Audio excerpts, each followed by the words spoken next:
E aí pessoal, beleza? Tudo bem? Tudo jóia com vocês? Voltamos aí para mais uma aula aí, né? Vamos continuar aí falando aí, né? Nesse caso aí estamos falando sobre história do Brasil. Como que você está falando história do Brasil? Eu não sei que você está falando sobre história do Brasil. Eu sei que você observou que aqui do lado está escrito História do Brasil, exatamente. E aí do outro lado aqui está escrito CHC, porque o CHC, o que é o CHC? O CHC é o nosso curso de História completo. Isso mesmo, é o nosso curso de História completo. Voltado para o seu concurso e também para o seu vestibular. E para mim que estou fazendo pré-militar, serve sim para você que faz pré-militar também. Espero também que divulguem também o pessoal pré-militar. Quando eu fiz o intuito aqui, como vocês podem ver aqui no cartaz aqui bonito também, ó, olha só, vocês observarem, curso de História completo para concursos e vestibulares. Quando eu fiz o cartaz, eu esqueci de pôr o pré-militar.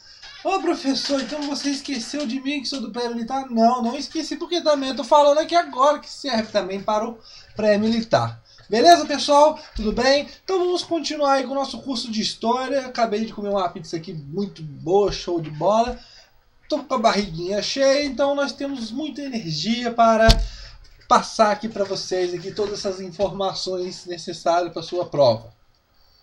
O e-mail historiacomp1@outlook.com. Facebook, isto está. Celular para mensagem, 3291650267. E o site, o curso de História completo.webnote.com. E o professor Aldri. Exatamente, me chamo Aldri. Ok, pessoal, beleza? Tudo bem? Conteúdo de hoje, vamos continuar falando sobre História do Brasil. Estamos no História do Brasil 3. Ó, eu tenho 3 vídeos falando sobre História do Brasil, exatamente. Capitanias hereditárias e declínio das tais capitanias hereditárias. Pessoal, passando para o próximo slide, vocês têm uma imagem aí falando, mostrando, né? Não está falando porque ela não tem boca, mas está transmitindo para você uma linguagem dessa imagem, que é o que? Mostrando a divisão das capitanias hereditárias. Beleza, pessoal? Tranquilo? Lembrando, como vocês já sabem, já estudaram, já, ou esqueceram, acontece até mesmo comigo, beleza? Mas aqui está o meridiano, né, a linha do Tratado de Tordesilhas de 1494 e as tais capitanias hereditárias. As 15 capitanias hereditárias. Beleza, pessoal? Tranquilo? Vamos lá, então. Vamos meter bronca nesse troço aí agora. Capitanias hereditárias. Primeira coisa que você observa. Hereditárias. O que isso lembra? Passa de pai para filho? Não. É claro que passa sim. Você ia falar que não, mas passa. Hereditariedade. É isso mesmo. Passa de pai para filho. Essa palavra que embola a língua. As capitanias hereditárias, como o próprio nome diz, passa de pais para filhos. Beleza, pessoal? Não podem ser, tipo assim, passadas para outras pessoas. Só mesmo dentro da pessoa da família com o mesmo nome. Olha aqui, pessoal. Primeira coisa que nós temos que falar aqui. Já existia. O que já existia? O que já existia? Existia o CHC nessa época? Não vou falar que não existia, porque eu não sei, né? Ainda o conteúdo de história é uma coisa muito grande e até hoje nós descobrimos várias coisas. A história, pessoal, é uma ciência que ela não é estática, ela não parou. Ela sempre tem novas descobertas, a parte da arqueologia, entre outras coisas. Então, hoje nós estamos falando que chama capitanias hereditárias, mas quem sabe futuramente, vamos dizer que o nome era outro nome e o cara foi lá, rasurou e pôs capitanias hereditárias. Tranquilo, pessoal, beleza? Mas já existiu. O que já existiu? As tais das capitanias hereditárias. Pessoal, já existiam capitanias hereditárias nas Ilhas Atlânticas, como Açores, Madeira, Cabo Verde. Tranquilo, pessoal? Então isso não era coisa nova, né? Era uma coisa já que Portugal já fazia, já tinha um conhecimento do que estava fazendo, então vai implantar as tais capitanias hereditárias no Brasil. Mas por quê?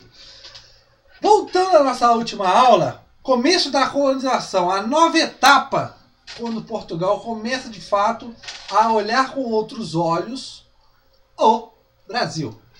Martim Afonso de Souza.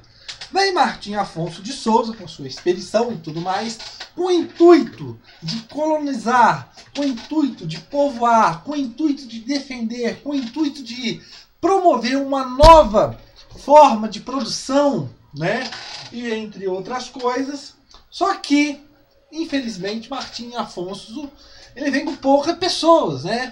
E o terreno é muito grande, né? E o que acontece? Esses terrenos começam a partir de 1534 serem doados pelo rei Dom João III a nobres. Pessoal, muito interessante nessa. Agora, preste atenção. Pare o que você está fazendo, não pare de assistir o vídeo, mas pare outra coisa. Se você está anotando, pelo amor de Deus, largue a caneta, deixe a caneta ao seu lado, entendeu? Como uma forma, olha só, cadê uma caneta? Eu não vi uma caneta por aqui, eu não sei se a minha lapideira estava aqui, eu não sei onde eu pus a caneta, eu não sei onde eu pus a lapideira, achei a lapideira. Você está com a sua lapiseira, ou com a sua caneta, ou com o seu marca-texto, olhando aí no seu, na sua apostilinha que eu passo para você. Por favor, deixe do lado a lapiseira, deixe o marca-texto do lado, deixe a caneta do lado, ou qualquer outra coisa que você esteja anotando as falas do professor aqui. Pessoal, é de suma importância você observar que o objetivo, a política da capitania hereditária, pessoal, é por quem no comando? Particulares. É uma empreitada de colonização privada, pessoal. Privada, pessoal, pelo amor de Deus. É bobeira esse troço. Mas tem gente que ainda erra na prova ainda e fala que a capitania hereditária era de iniciativa do governo, da coroa, e era patrocinada pela coroa. Pelo amor de Deus, não erre isso na prova. Capitanias hereditárias era uma concessão dada pela coroa, ou seja, a coroa dava a posse para o capitão donatário, mas não o capitão donatário, ele tinha a posse, mas não era proprietário.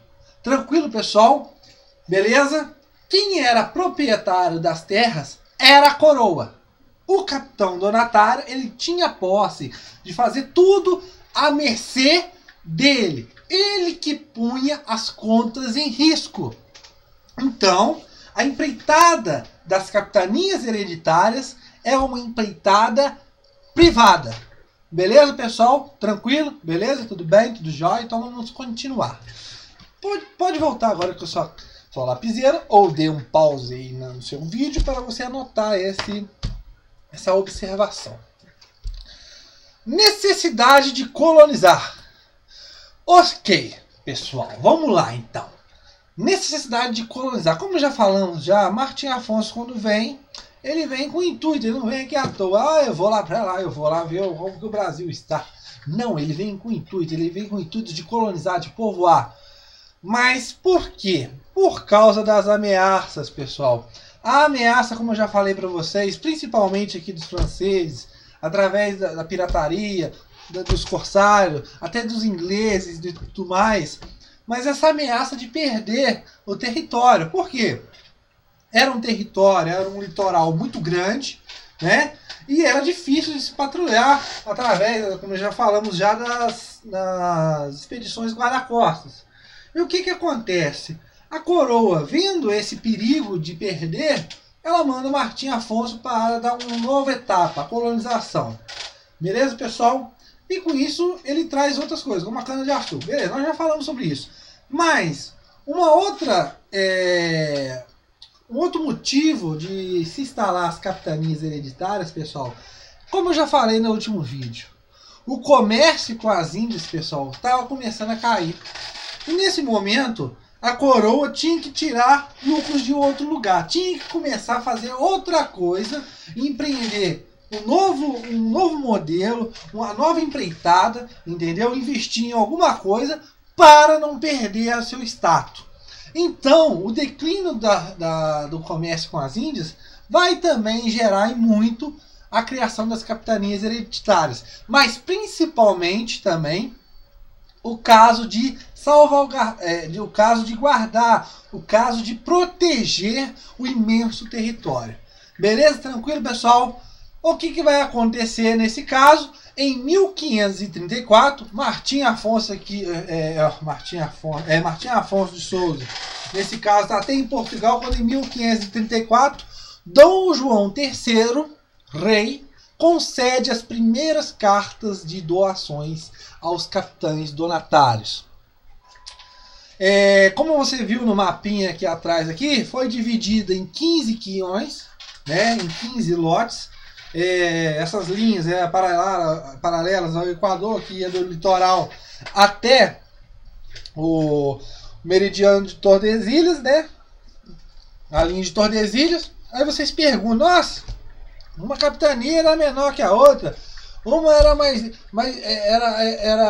tinha extensão maior que a outra, porque na época, pessoal, eles não tinham ideia ainda onde ficava o meridiano de Tordesilhas, aquela coisa toda. Beleza, pessoal? Por isso essa desregularidade e tudo mais.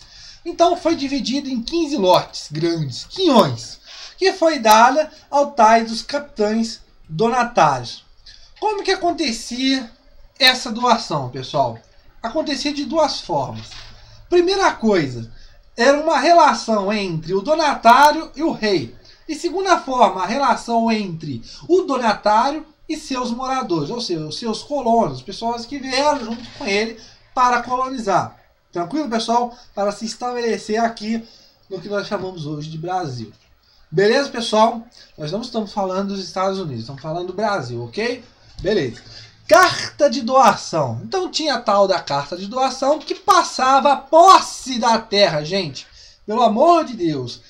Passava a posse da terra. Quem que era proprietário das terras ainda era a coroa. Beleza, pessoal? Aonde você tem essa relação entre rei e donatário. Ou seja, ele devia obrigações ao rei. Beleza? Tranquilo? E o foral. Ou seja, fala dos direitos e deveres desse donatário. Quais que são os direitos?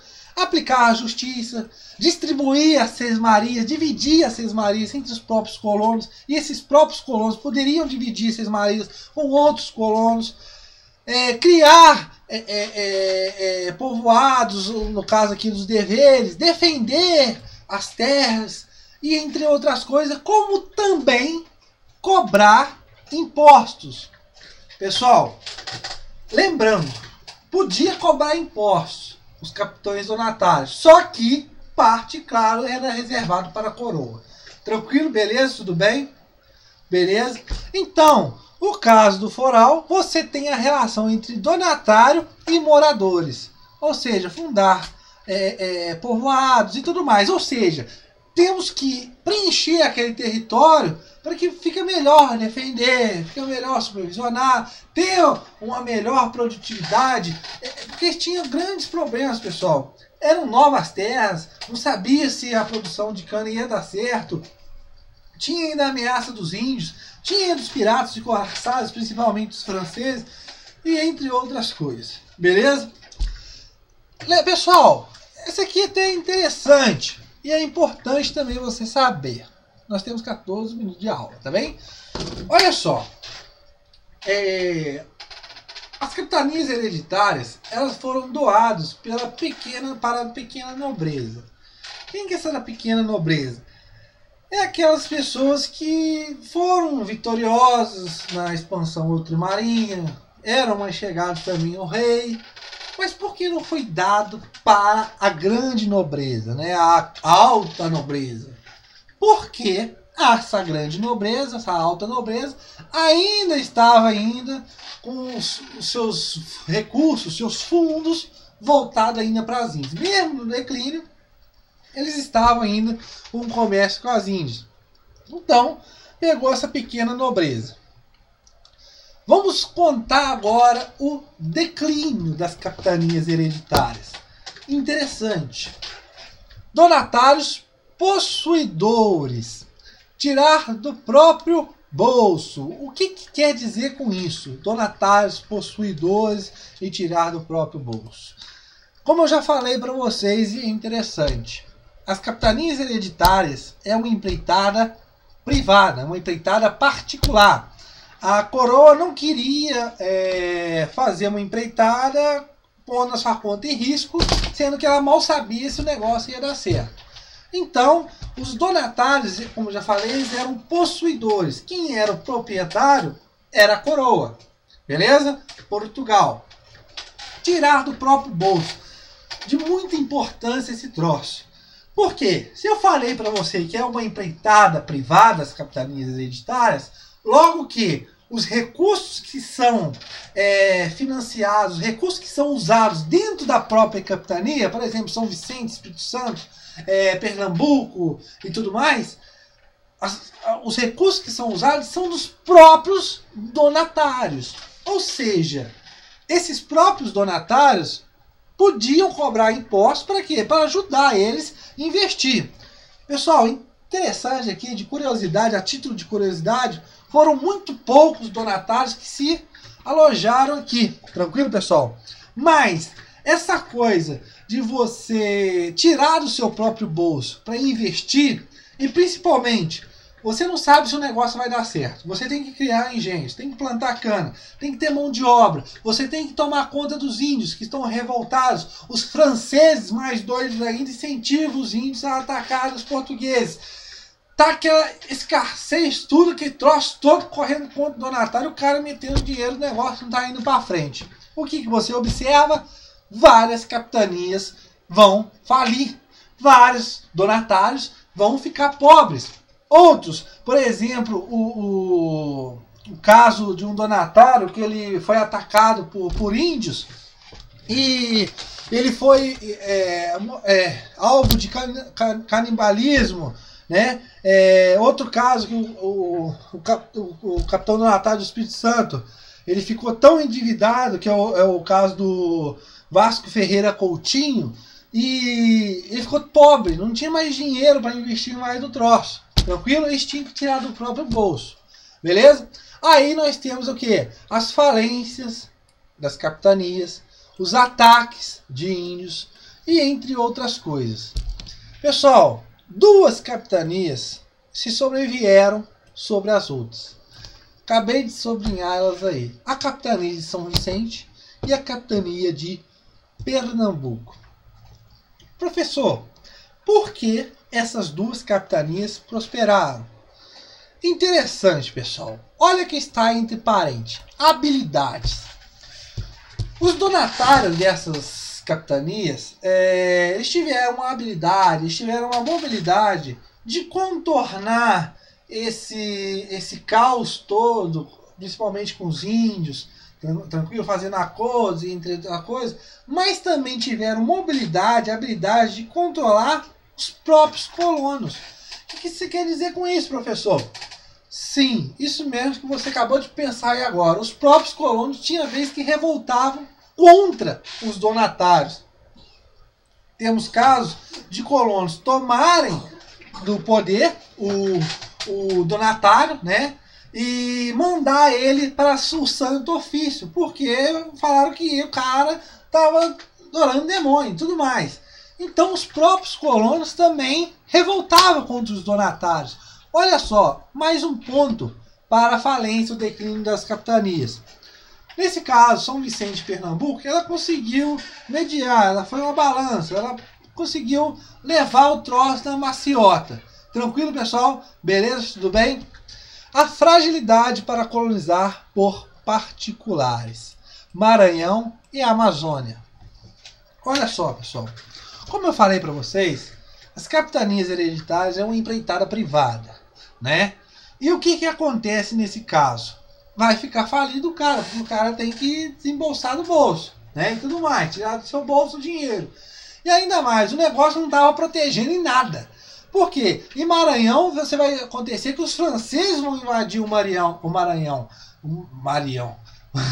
Os franceses vão invadir o Maranhão. Os ingleses vão entrar na Amazônia. Então o troço não está dando certo. Tranquilo? O negócio que é para povoar, proteger, plantar e tudo mais, não está dando certo. O que vai acontecer? A coroa portuguesa vai começar a pegar essas capitanias de volta para seu nome e vai falar desse jeito assim: agora quem vai administrar esse troço aqui, quem vai centralizar, sou eu, coroa portuguesa. Tranquilo? E com isso nós vamos observar o estabelecimento com Tomé de Souza, em 1549, o governo geral. Tranquilo? Era uma segunda metrópole, ou seja, era uma extensão do poder monárquico português dentro da colônia. Para quê? Para fazer uma nova administração, organizar de forma adequada, tranquilo? Transferir as leis monárquicas para a colônia e, com isso, ter a colônia sob proteção, sobre suas mãos e tudo mais. Beleza?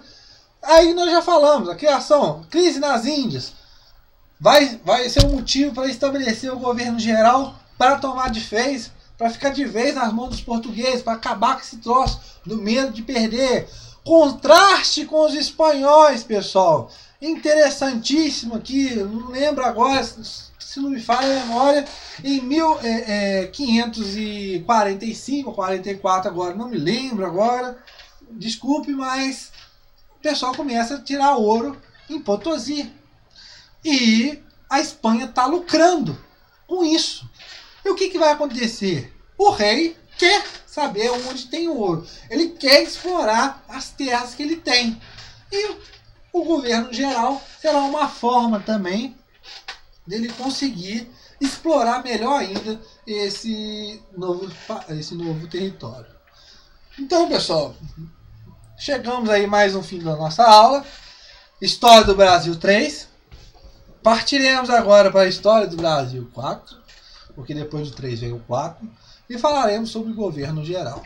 Então, pessoal, um abraço, espero você na nossa próxima aula.